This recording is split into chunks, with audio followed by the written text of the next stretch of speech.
Sometimes the most important thing a person ever learns about love comes from somebody who isn't even in the room anymore. That's the quiet truth sitting underneath a story Mark Consuelos told earlier this year. Not on a red carpet, not in a tabloid headline, but on a podcast, in the kind of unguarded moment where people usually reveal more than they mean to. He was talking about his father. His late father, Saul. And somehow, without really planning to, he ended up explaining the secret to 30 years of marriage.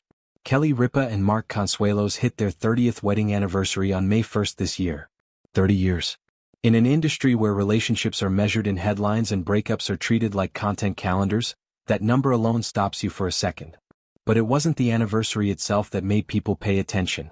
It was what Mark said about how he got there. On the podcast I've Never Said This Before with Tommy DiDario, Mark opened up about a moment from college. A breakup, actually, one that in hindsight probably felt like the end of the world at 20 years old the way those things do. And his father sat him down and told him something Mark clearly never forgot. Find somebody better than you. Not richer. Not more successful. Better. A person who pulls you upward instead of one you spend your life managing or fixing or trying to keep up with. It's such a simple sentence. But sit with it for a second because there's something almost radical in it. Most relationship advice we hear is about compatibility, shared interests, similar backgrounds, compromise. Saul Consuelos wasn't talking about compatibility. He was talking about aspiration.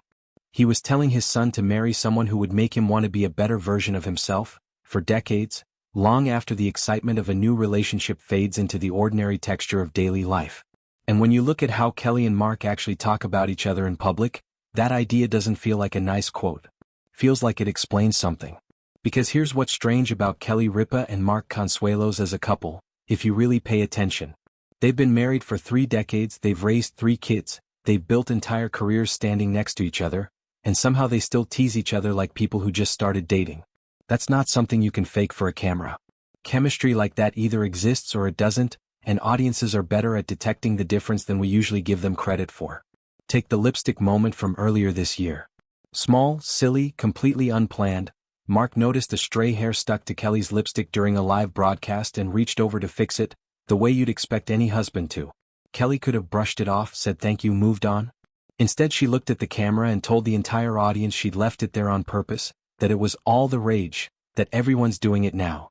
The audience lost it.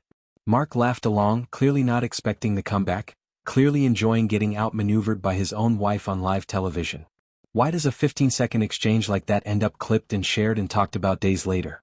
It's not because it was funny, although it was. It's because it's honest. There's no writer's room behind that joke. There's no producer feeding Kelly a line. What you're actually watching is 30 years of marital rhythm compressed into one unscripted beat. The kind of timing you only develop with someone you've spent decades learning how to read.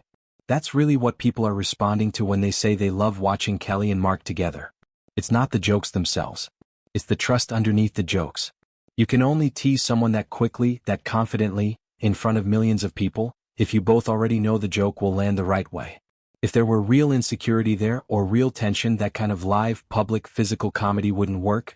It would feel awkward instead of warm. The fact that it feels warm is the tell. And then there's the other side of Mark's confession on that podcast. The part that's less funny and more revealing. He talked about how, even now, decades into the marriage, he still sometimes waits to bring up hard conversations until they're both on set.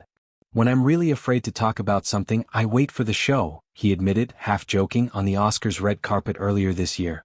Kelly's response was just as telling. She laughed and said something like, why discuss it privately when she could just bring it up in front of the audience instead? On the surface, that's a punchline.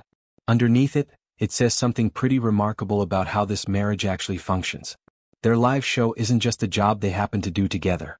It's become, in its own strange way, a kind of safe room, a place where things that feel too vulnerable to say quietly can somehow be said out loud in public because the format itself gives them permission. That's an unusual thing to build inside a marriage. Most couples guard their hardest conversations as the most private thing they own. Kelly and Mark seem to have found the opposite works for them, that saying something in front of an audience takes some of the fear out of it, makes it lighter, makes it survivable. There's a version of this relationship that could have gone very differently. 2 actors, married young, who met playing love interests on a soap opera and then spent the following decades in an industry that quietly destroys most relationships it touches. Statistically, that story usually doesn't end at 30 years. It usually doesn't end with the couple still finishing each other's jokes on live television, still visibly enjoying being looked at together, still willing to be vulnerable enough on a podcast to talk about a father's advice from a college heartbreak. So what actually held it together? Kelly has said before that she knew Mark was the one, almost before she really knew him. A feeling more than a fact, the kind of instinct people either trust or talk themselves out of. But instinct alone doesn't survive 30 years in show business. What seems to have carried it further is something closer to what Mark's father described.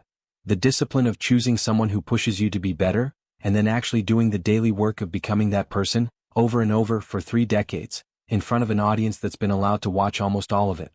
That's maybe the real reason people stay invested in this couple. It isn't the fame. It isn't the longevity as a statistic. It's that Kelly and Mark have, whether they meant to or not, turned their marriage into a kind of long-running demonstration. Proof, played out in small real-time moments, that a partnership can survive fame, survive raising kids in public, survive decades of change, and still look, on an ordinary Monday morning broadcast, like two people who are genuinely glad to be sitting next to each other. Audiences don't usually get to see 30 years of anything play out this openly. Most marriages, even good ones, happen almost entirely behind closed doors.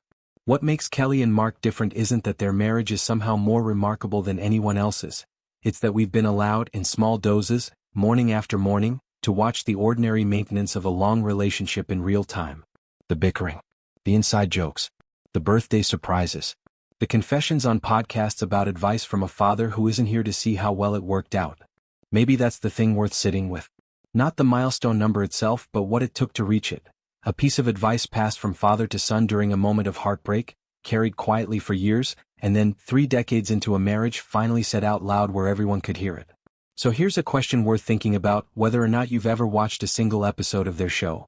Is there someone in your life who gave you a piece of advice that quietly shaped everything that came after?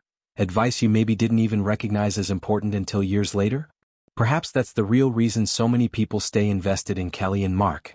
Not because they've spent decades in the spotlight, but because audiences keep catching glimpses of something genuine underneath all that time. Proof that the ordinary daily choice to keep showing up for someone is still, after 30 years, the most compelling story television has to offer. Let me know in the comments what your favorite Kelly and Mark moment has been over the years, and if you've got advice from someone that ended up shaping your own relationships the way Saul Consuelos's did for his son.